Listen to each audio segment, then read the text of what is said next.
Irmãos, boa tarde. Nós damos graças a Deus por essa oportunidade tão rica de estarmos na presença do nosso Senhor para louvá-lo, para engrandecê-lo e, sobretudo, para aprender um pouco mais da palavra do nosso Deus e das instruções que o Senhor traz às nossas mentes e aos nossos corações. Quero agradecer ao reverendo Donizete, diretor do nosso instituto, por essa oportunidade que ele nos concede de trazer um pouco de um conteúdo muito importante para nós, para a vida da igreja e para geral a toda a igreja que precisa tanto e carece tanto de voltar às origens e resgatar aqueles princípios próprios da chamada reforma protestante, e especialmente o princípio de liderança. Quero, portanto, convidar os irmãos a que abram as suas Bíblias no livro de Êxodo, capítulo 3.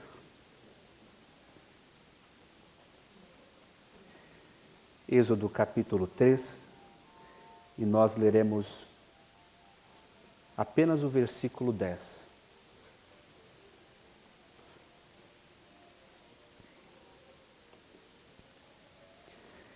Êxodo capítulo 3, apenas o verso 10.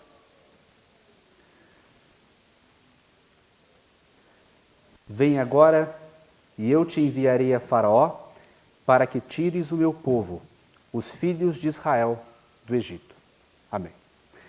Nós estamos diante de um texto bíblico riquíssimo e que vocês com certeza já lidaram, já estudaram e já presenciaram o impacto que essa palavra tão bendita traz para as nossas vidas, para os corações, especialmente pelo conteúdo que ela apresenta.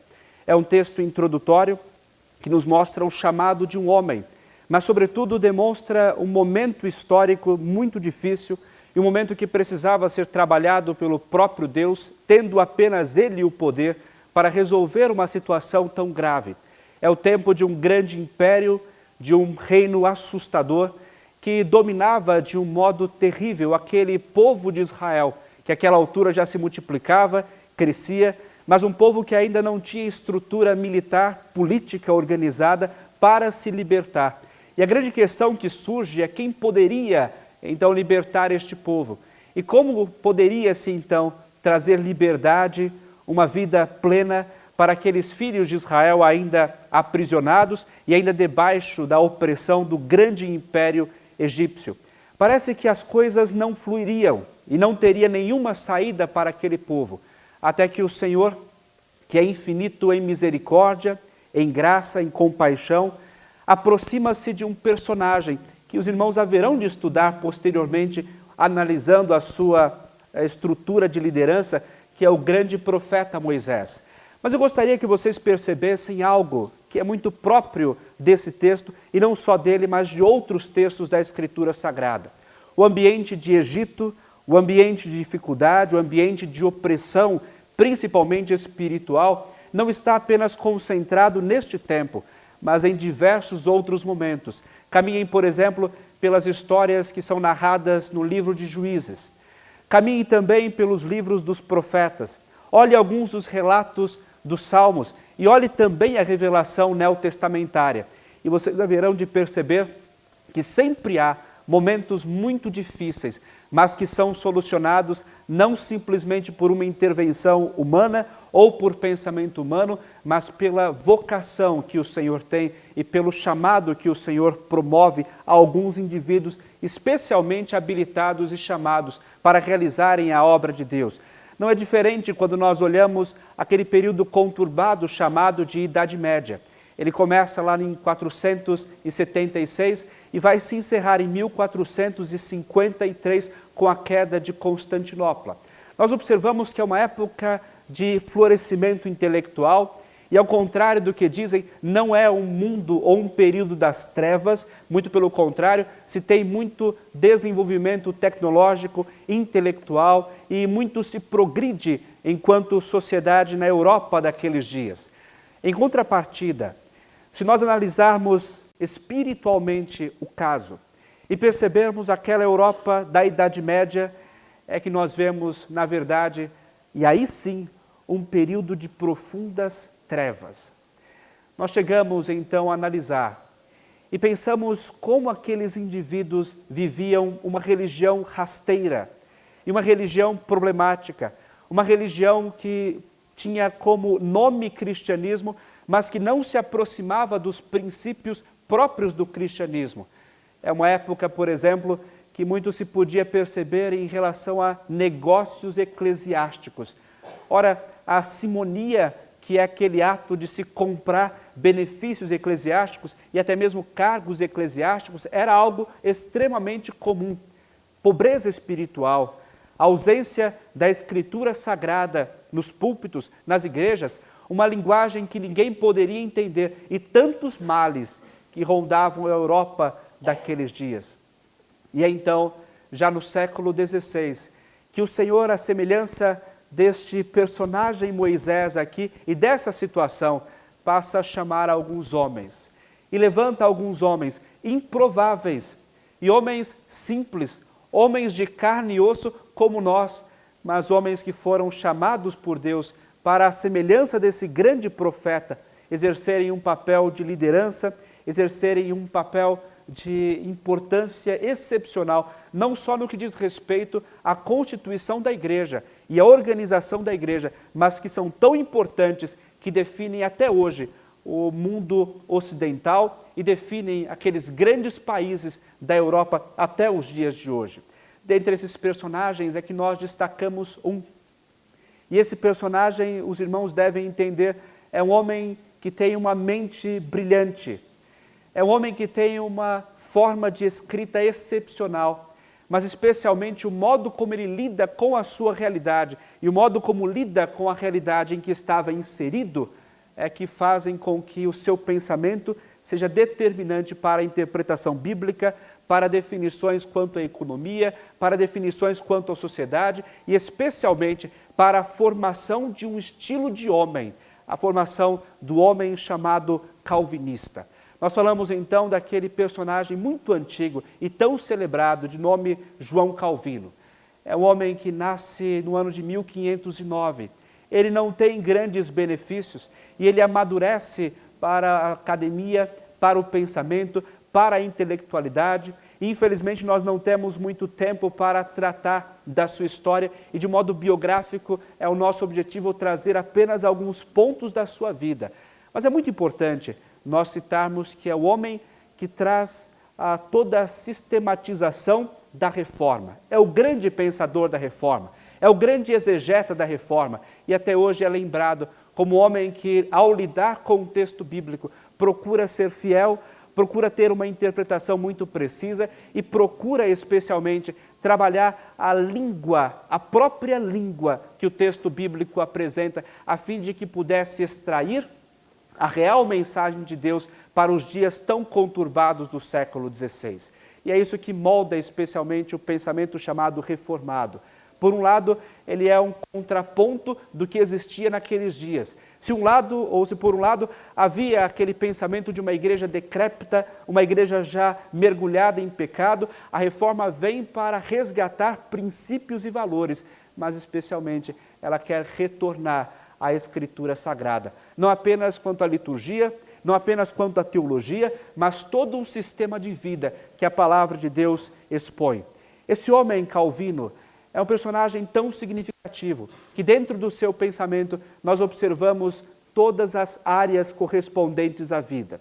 Desde o homem comum, desde a mulher comum, o modo como lida com as coisas, o modo como as interpreta e relações múltiplas dentro da própria existência.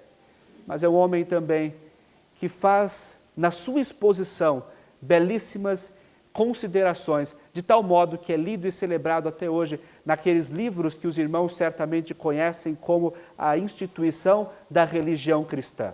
É muito importante que você leia. E se você ainda não leu, tem essa oportunidade de ler esses livros, conhecê-los, aprender deles e ver como um homem, um intelectual de ponta, consegue trazer uma teologia que ao mesmo tempo é extremamente profunda, mas que se comunica com todas as gentes, com homens e mulheres simples, uma vez que é esse também o papel da Escritura Sagrada ali amplamente exposta. Falar não apenas aos grandes, mas se comunicar de um modo inteligível e de um modo preciso àqueles também que são mais simples. Nós extraímos então o pensamento desse personagem. E o nosso objetivo ao tratar deste modelo de liderança na reforma, o modelo de liderança reformado, é observar como Calvino, este grande personagem, trata sobre liderança. Mas vejam, quando trata de liderança, ele não fala de uma liderança qualquer, e nós precisamos nos apropriar da sua linguagem, nos apropriar do seu estilo e nos apropriar das suas ideias para aplicarmos às nossas vidas e ao modo como nós exercemos liderança, uma vez que ele trata especialmente de pastores, de mestres, de diáconos, aqueles que no seu tempo eram eleitos e cumpriam papéis específicos dentro da igreja, dentro da comunidade cristã. Esse homem passa a pensar, e quando você olha ali no capítulo 3º do 4º livro das Institutas de João Calvino, você já começa tendo impacto. E ao ler esses livros, vocês devem estar preparados. Ele não falará aquilo que as nossas mentes, aquilo que o nosso ego gosta de ouvir. Muito pelo contrário, a linguagem de Calvino chega a ser uma linguagem dura, porque não é o seu objetivo agradar homem algum. E não é o seu objetivo falar sobre aquilo que poderia ser agradável aos nossos corações, aos nossos ouvidos, simplesmente. Mas ele quer apresentar a vontade de Deus, a palavra de Deus, para todas as áreas da vida e para cada setor da existência humana. Isso ele faz com brilhantismo. Vejam que quando ele começa a falar sobre liderança, já há uma mensagem dura para cada um de nós e que cada líder aqui presente precisa absorver. É uma pressuposição que Calvino tem e que nós precisamos, todos nós, independente da liderança que se exerça, é algo que nós precisamos absorver, guardar em nosso coração e ter isso como diretriz para que nós exerçamos os nossos papéis. E a ideia é, e a primeira pressuposição, Deus não precisa de nós. Parece algo difícil de nós ouvirmos. E não é algo que se tem dito com tanta facilidade. Em alguns círculos evangélicos, é muito comum quando alguém está um pouco desanimado, alguém está um pouco fraco, um líder chega e fala, olha, você precisa continuar na obra, você precisa continuar firme, porque Deus precisa de você. É muito comum você ouvir isso, mas pare para ler a Escritura Sagrada. Deleite-se no que o texto bíblico fala a respeito do Criador. Ora, ele não precisa de nada. Ele nunca precisou de nada. Ele nunca precisou de ninguém. Ele é aquele que é o autor dos céus, é aquele que comanda todos os seres do universo. E nós cremos que Deus é um ser absolutamente soberano, nada lhe escapa ao controle. Então você pode pensar no macrocosmos, e pode pensar nas grandes constelações, nas galáxias, naqueles mundos mais distantes. Ali Deus tem poder completo. E você vem cada vez mais diminuindo a intensidade, ou diminuindo este pensamento, até chegar na sua vida. Deus também tem comando. E Deus controla até mesmo a vida dos ímpios, dos maus. Deus não perde o controle. E você caminha um pouco mais e olha toda aquela estrutura natural, os pequenos seres, os grandes seres, e cada um deles possui a mão do Senhor e a soberania de Deus sobre estes animais, seres e todas estas criaturas. Diante disso, que é um dado bíblico, nós devemos pensar, será que Deus precisa de nós para fazer alguma coisa? Será que o Senhor precisaria das nossas vidas para sermos líderes de qualquer forma? Uma liderança como pastores, como diáconos, como presbíteros, como líderes de senhoras, de senhores, de jovens, de adolescentes, de crianças, algo que nos traz impacto, mas que nós imediatamente precisamos absorver é: Deus não precisa de nós. Entretanto, o nosso Senhor é tão bom e tão gracioso, e Ele, que é um Deus infinito em amor para com as nossas vidas, digna-se a se aproximar de homens. Ele se aproxima de nós, Ele se aproxima das nossas vidas e, sobretudo, Ele se vale de instrumentos humanos. Vejam a história que foi narrada aqui, a história de Moisés. Nesse pequeno trecho, quem era Moisés? Qual era a capacitação de Moisés? Ele teve educação no meio dos egípcios, mas vejam o tamanho da missão que lhe fora imposta. Simplesmente um homem libertar um povo inteiro.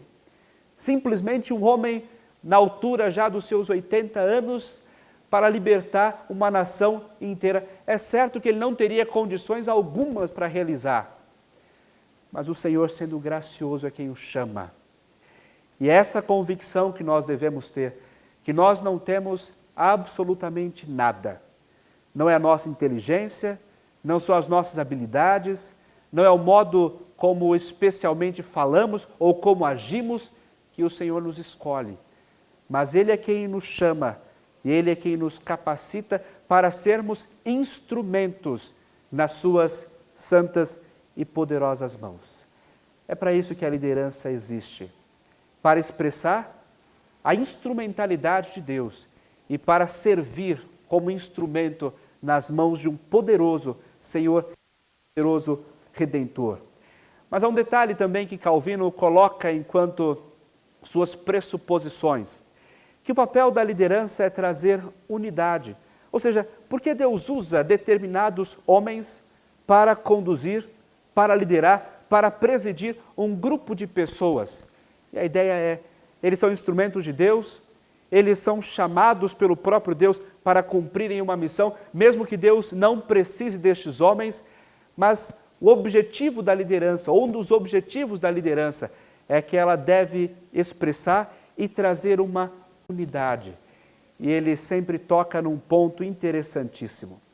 E é algo que nós precisamos lembrar e que já era discutido desde antes da Idade Média pelos teólogos. O maior dos pecados, qual é?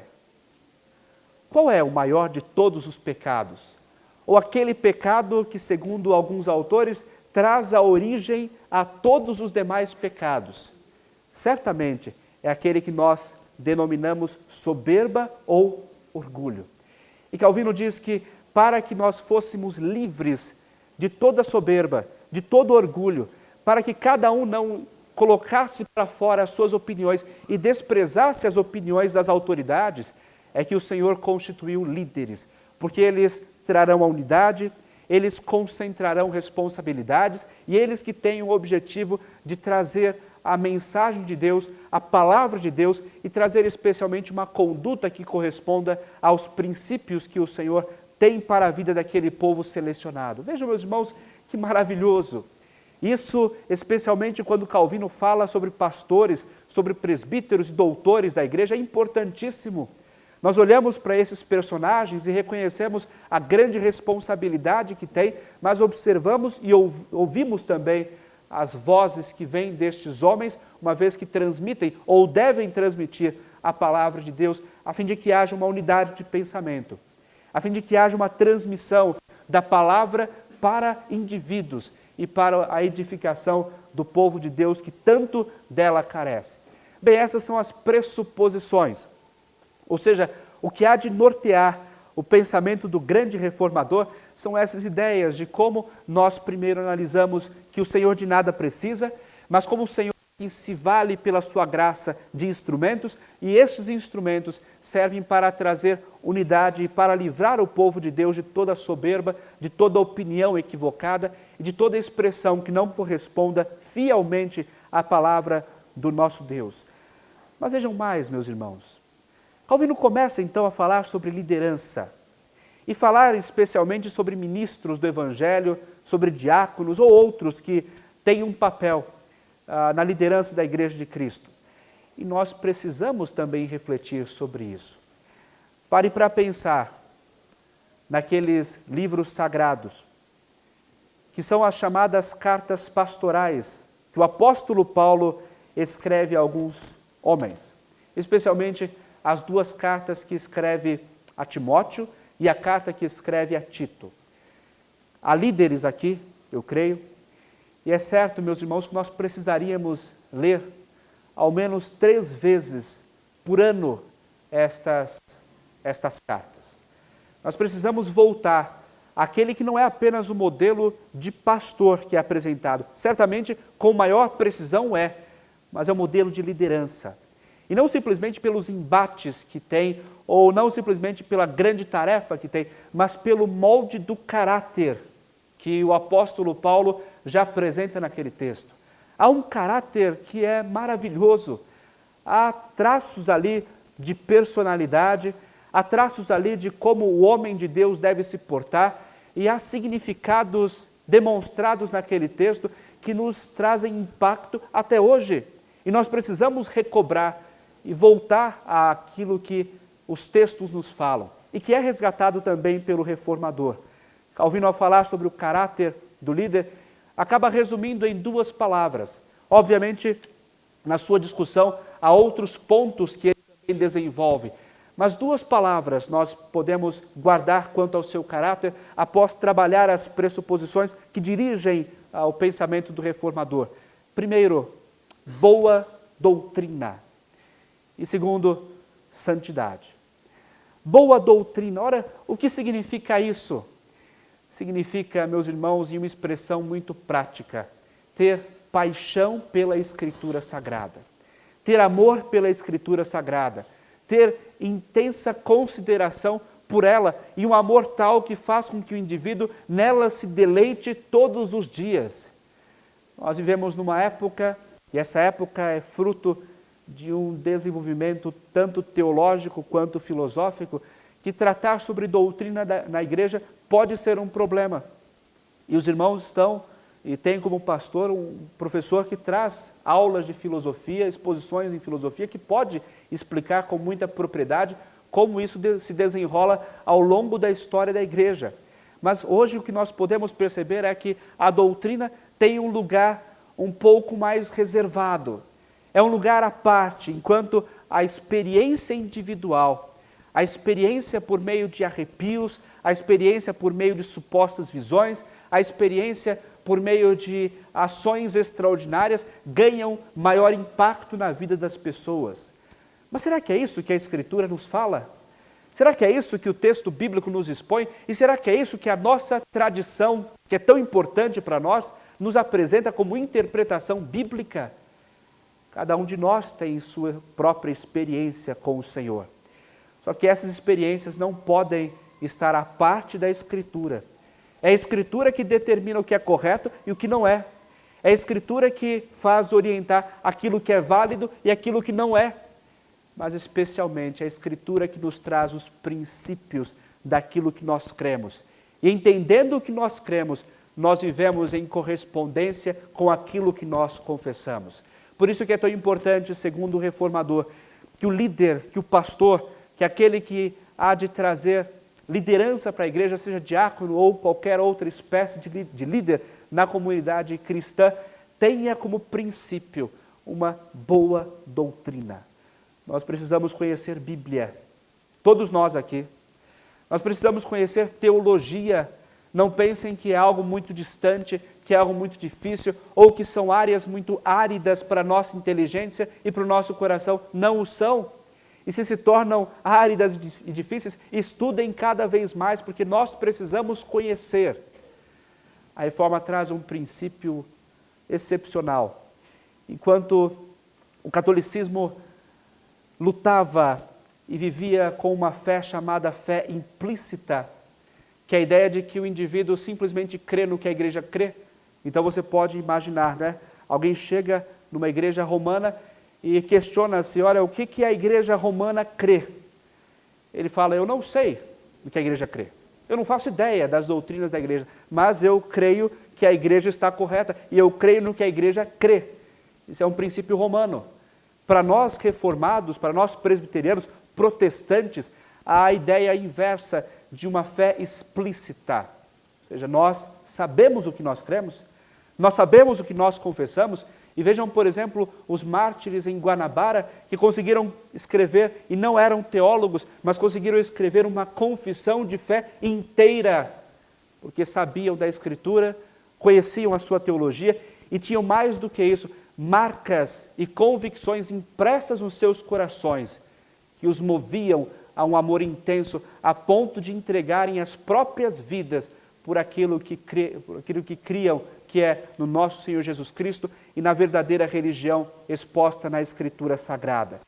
Mas além desse princípio, nós notamos, Calvino fala sobre santidade, outra palavra que nós muito ouvimos, e é comum nós trabalharmos a ideia de santidade, mas pare também para pensar. Nessa santidade, primeiro, como consequência daquilo que se crê. Quer dizer, se nós não conhecemos a palavra, como podemos viver em santidade e de acordo com a vontade de Deus? Como um líder quer viver em santidade ou de um modo correto, de um modo agradável ao Senhor, se não conhece aquilo que o Senhor mesmo expõe? E é nesse ponto que Calvino fala sobre a urgência da vida piedosa, a urgência de uma vida que corresponda à palavra, a urgência de uma vida íntegra. Vejam a origem dessa palavra. E vocês podem voltar tanto ao hebraico quanto ao grego, e ali vocês perceberão a ideia de se separar, em outros momentos a ideia de se consagrar, a ideia de que é para uso exclusivo, e isso não só quanto a instrumentos litúrgicos, como é próprio do Antigo Testamento, com aquele ferramental imenso próprio do tabernáculo e do templo, mas especialmente vidas. São vidas separadas, são vidas consagradas, são vidas que são tiradas daquele ambiente comum para agora servirem para uso exclusivo do Senhor. E, meus irmãos, como faz diferença nós sabemos disso. Uma vida em santidade, ou uma liderança santa, significa uma liderança que percebe que não se pertence.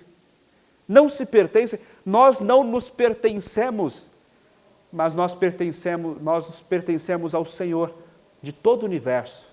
Nós somos de Deus, nós somos de Cristo, nós somos do Santo Espírito, e o caráter dessa área tão importante é que nós vivemos uma vida que corresponda à vontade do nosso Deus. Santidade significa também pureza. Santidade significa também o buscar a presença do Senhor diariamente.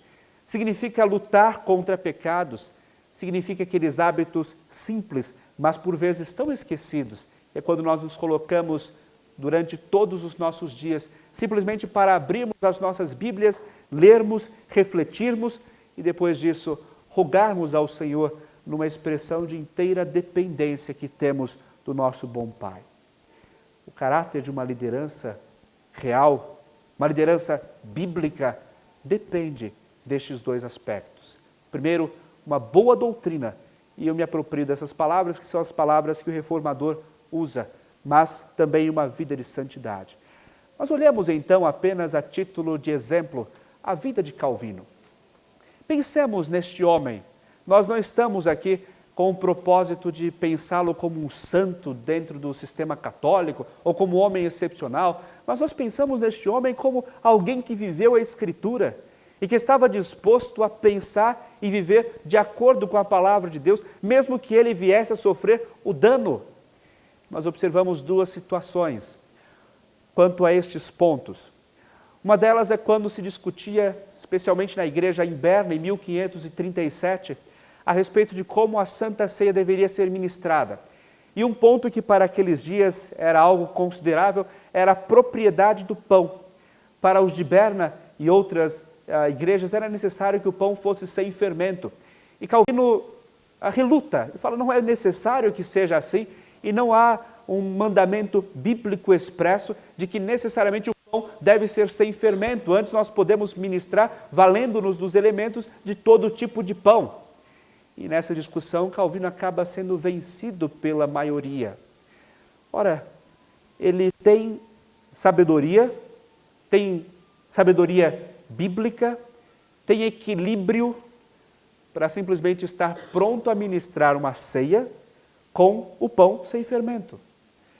Mas observe uma outra situação que se segue ainda no mesmo ano. Ele retorna dessa reunião, e durante a festa da Páscoa houve algumas manifestações muito estranhas em Genebra. E lá ele estava desde 36. E ali ele percebe movimentos estranhos, danças escandalosas, comportamentos que não correspondiam ao mandamento bíblico. E ele se coloca diante de uma cidade inteira para impedir que as pessoas tomassem de um modo indigno o sacramento. Ele se arrisca, ele sofre, e ele inclusive é expulso da cidade já em 1538. Mas vejam o balanço das ideias. De um lado, ele não precisa ser radical, porque não envolve santidade, não envolve princípios, não envolve uma entrega completa, mas é simplesmente um detalhe que poderia ser negociado, mas o outro é inegociável.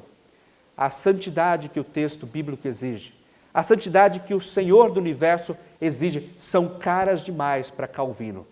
E ele, por amor a Cristo, por amor ao Evangelho, está disposto a sair da cidade, como acontece, sendo substituído por alguns até mesmo dos seus opositores, a fim de que não se negociasse princípios bíblicos. É esse o caráter do líder. É esse o caráter que Calvino expõe a respeito de uma liderança bíblica. Mas, vejam, nós estamos também diante de líderes que têm consciência da sua vocação. Então, além do caráter, observemos como funciona essa vocação. Nos tempos de muitos homens do passado, como é o caso do próprio Moisés, nem se imaginaria estar naquela posição de certamente o maior homem do Antigo Testamento, como ele veio a ser. Porém, há algo que acontece hoje, e algo que de um modo diferente acontecia naqueles dias, que é uma vocação interna. Ou seja, há um chamado interno, pelo qual nós podemos identificar, e nós podemos nos identificar com algumas responsabilidades. Não se fala aqui daquele simples sentimento de admiração por alguma função, uma vez que isso pode acontecer. Às vezes alguns indivíduos se aventuram no seminário e acabam não se dando muito bem, porque simplesmente admiram o ministério, mas não foram chamados para exercê-lo. Tem apenas uma admiração, mas não foram vocacionados por Deus para serem ministros do Evangelho ou mesmo para cumprirem outras funções dentro do corpo de Cristo. Porém, há aquela ideia, e há aquele, mais do que sentimento, convicção daquilo que nós fomos chamados para fazer. Além dessa convicção forte, que pode ser subjetiva e apenas o indivíduo a tem, Calvino ainda fala que existem vocações e dons que o Senhor dispõe sobre o seu povo, a fim de que eles mesmos possam exercê-los dentro do corpo de Cristo e dentro da Igreja do Salvador. Há um conjunto ou uma dupla inseparável. Por um lado, a convicção do que se deve fazer, e por outro, aquilo que nós bem sabemos que o Senhor capacita. E o Senhor concede dons, concede habilidades, concede inteligência e concede tudo o que é necessário para que exerçamos os nossos papéis. É como acontece com Moisés aqui. Moisés era um homem que, do seu próprio ponto de vista, não tinha condições, mas nem as mínimas para cumprir aquela grande missão. Mas é o Senhor que lhe concede absolutamente tudo. E depois parem para ler esse texto. É um texto interessante porque Moisés reluta, Moisés reclama, Moisés coloca uma série de impedimentos, até que o Senhor, por algumas vezes, se ira contra Moisés e simplesmente ordena que ele cumpra a sua missão e o homem acaba indo. Bem, essa vocação interna nós podemos ter e usarmos das habilidades que temos para servir a Deus. Só que não é apenas isso. Existe uma outra vocação que nós podemos chamar de vocação pública, que é a ideia de como essas pessoas são chamadas, e como elas são delegadas para determinadas tarefas dentro do corpo de Cristo. Por um lado, nós observamos uma aprovação pública da igreja. E vejam, naquele tempo do século XVI, Calvino já falava sobre o olhar que a igreja tem sobre as suas lideranças. Nós não podemos simplesmente desprezar o olhar da igreja. Muito pelo contrário, a igreja é analisada, a sua opinião é ouvida, e tantas são as vezes que a igreja abraça alguém, como também a mesma igreja pode falar, olha, o indivíduo é muito bom, só que ele tem problemas sérios, ou ele tem limitações muito graves, ele por enquanto não consegue realizar essas tarefas, precisa trabalhar isso e aquilo na sua vida intelectual, ou moral, ou espiritual, para encarar a grande tarefa que lhe é colocada. Mas além da opinião pública, a opinião da igreja, existe uma área muito importante, que aquela liderança já constituída, que nós comumente chamamos de conselho da igreja, elege aqueles que têm responsabilidades para exercer específicas lideranças, sob a liderança do conselho na igreja de Cristo. E como isso deve ser feito? Calvino chama a atenção para alguns detalhes, especialmente na eleição de diáconos. Eles não simplesmente olharam aqueles que tinham mais habilidades, ou aqueles que tinham melhor aparência, ou aqueles que poderiam se desenvolver de um modo melhor. O princípio foi: olhem aqueles que são piedosos, olhem aqueles que são santos, olhem aqueles que honram a Deus, que conhecem o Senhor, mas essencialmente, especialmente, oremos e jejuemos a fim de que o próprio Espírito de Deus nos conduza. E, meus irmãos, como é importante esse ato, como conselho, como igreja, como pastores aqui presentes, de nós orarmos ao Senhor para tomarmos decisões. Durante muito tempo no ministério é possível que aconteça das coisas tornarem-se mecânicas. Olhar quem tem melhor habilidade, olhar quem tem maior proximidade com um grupo da igreja, ou mesmo com o pastor, e a partir disso tomar decisões. Mas vejam a seriedade do que nós estamos a fazer. Vejam a seriedade do que é a igreja. Olhem a seriedade do que é o corpo de Cristo. Cada um aqui é valiosíssimo. E mais do que isso, o corpo que se constitui aqui é um corpo especial, porque é o corpo do próprio Senhor Jesus, pelo qual Ele leva e conduz pessoas à salvação. Não pode ser mecânico, não pode ser por afinidade simplesmente, não pode ser por brincadeira ou por descarte dos demais, mas precisa ser feito em oração, em jejum, de consagração, para que o Senhor, ouvindo e atendendo, faça com que aqueles que são da sua própria vontade exerçam as responsabilidades. Vejam que caminho nós já traçamos aqui. As pressuposições de que o Senhor não precisa de nós, e nós devemos ter isso muito claro nas nossas mentes, que Deus se vale de instrumentos humanos pela sua graça, e é pela graça que nós podemos trabalhar, mas também que o Senhor chama uma liderança para trazer unidade à sua igreja. São as pressuposições. Quanto ao caráter do vocacionado, nós repetimos, é necessário conhecer a doutrina, é necessário conhecer a Bíblia, é necessário conhecer a teologia, aquilo que se crê com uma fé explícita, nós precisamos conhecer. Além disso, uma vida de santidade, uma vida de consagração constante ao Senhor e de entrega de um coração lavado pelo sangue do nosso Salvador.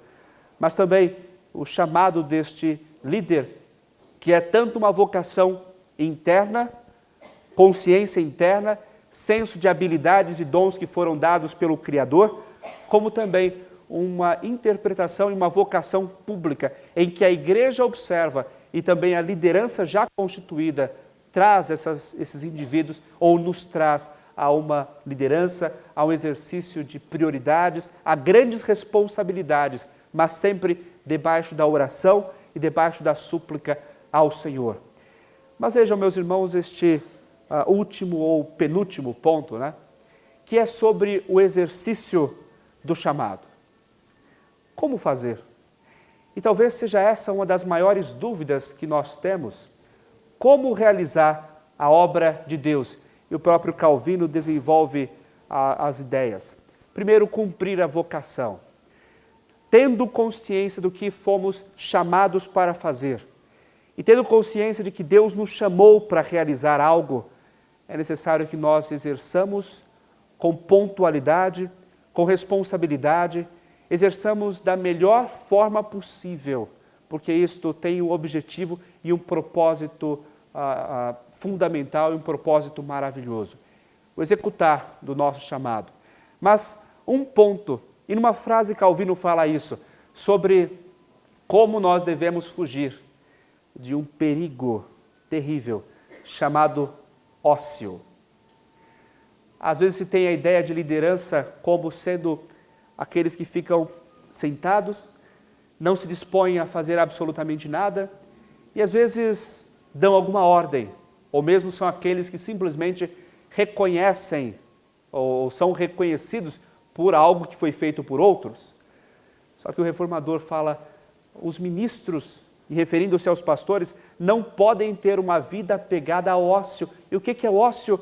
É não se dispor a fazer alguma coisa, é simplesmente aquele estado de preguiça, é aquele estado de letargia, é aquele estado em que o indivíduo fica paralisado, observando os outros fazendo as suas tarefas e ele mesmo tem uma espécie de preguiça que o impede de mover-se. Meus irmãos, nós protestantes odiamos o ócio. Nós protestantes temos repulsa ao ócio. E olhem a nossa história. Olhem a história dos reformadores, olhem a história de missionários, olhem a história de mulheres de Deus, de homens de Deus. Olha a história e a herança que nós carregamos e principalmente olha o texto bíblico. Quantas críticas ao ócio, mas apenas um dado para os irmãos. No século XVI, após a Reforma, o mundo se divide e essa divisão se tornará cada vez mais grave. Entre aqueles países que se dispuseram a trabalhar, se dispuseram a exercer a sua vocação, se dispuseram a fazer alguma coisa e aqueles países que se negaram a fazê-lo. Compare, por exemplo, uma Inglaterra com Portugal. Compare uma Alemanha com uma Espanha. Compare a Holanda com a Itália. Enquanto aqueles países do sul da Europa viviam dos seus saques, especialmente Portugal e Espanha, dos seus saques no Novo Mundo, e apenas para os irmãos terem uma ideia, houve tempo que não se produziu absolutamente nada em Portugal, nada.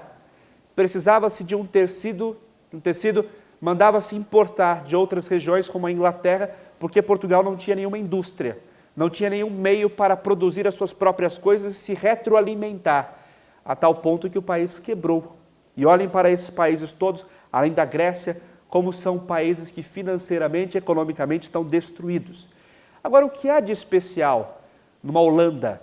O que há de especial numa Inglaterra? O que há de especial numa Suíça? Países que do ponto de vista geográfico têm muitas dificuldades, mas há um espírito protestante que rejeita o ócio e que busca o trabalho e o trabalho com excelência. E quando nós falamos de ócio, não é simplesmente falar em fazer alguma coisa, mas é fazer bem feito. Nós, meus irmãos, não podemos nos contentar com um trabalho feito pela metade. Ou, desculpem-me a expressão, um trabalho meia boca. Já ouviram essa expressão, né? Trabalho meia boca. O que é isso? É um trabalho que você fez, cumpriu os objetivos, mas não fez com excelência.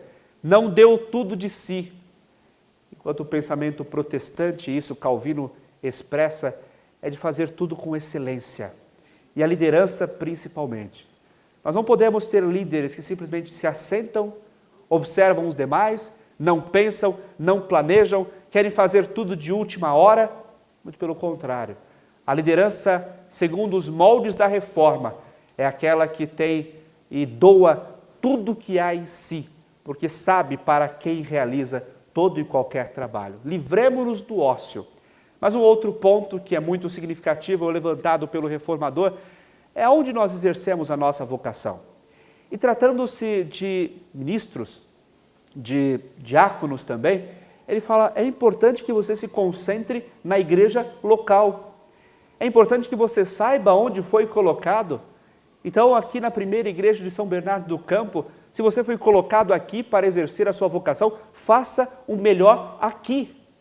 Não se descarta a possibilidade de auxiliar outras igrejas, de acompanhar outras igrejas, de dar sustento ou de alguma forma auxiliar, ajudar outras comunidades cristãs.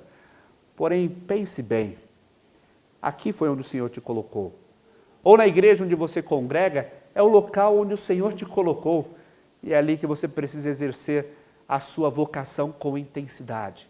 Ali é o ambiente que Deus te colocou para produzir, para agir, para liderar e para cumprir a vontade de Deus. E, sobretudo, qual o objetivo da liderança cristã, conforme Calvino? É aquilo que nós bem conhecemos, a glória de Deus. Não esperem reconhecimento de homens. Não esperem aplausos de homens. Não esperem que pelo fato de você ter feito algo com excelência, todos devem de alguma forma bater nas suas costas e te admirar pelo que você fez. Se isso acontecer, graças a Deus. Mas tenha algo em mente, tudo o que é realizado, cada passo que nós damos, cada exercício da nossa liderança, dentro desses padrões que são expostos pelo reformador, no livro 4, no seu capítulo 3 das Institutas, tudo isso tem o propósito de glorificar a Deus. É para isso que nós existimos. Esse é o objetivo maior do Senhor. E não porque o Senhor é vaidoso, mas porque a glória a Ele é o correto. Deus ser glorificado é justo, é bom, é agradável e é perfeito. Por isso toda criatura o glorifica.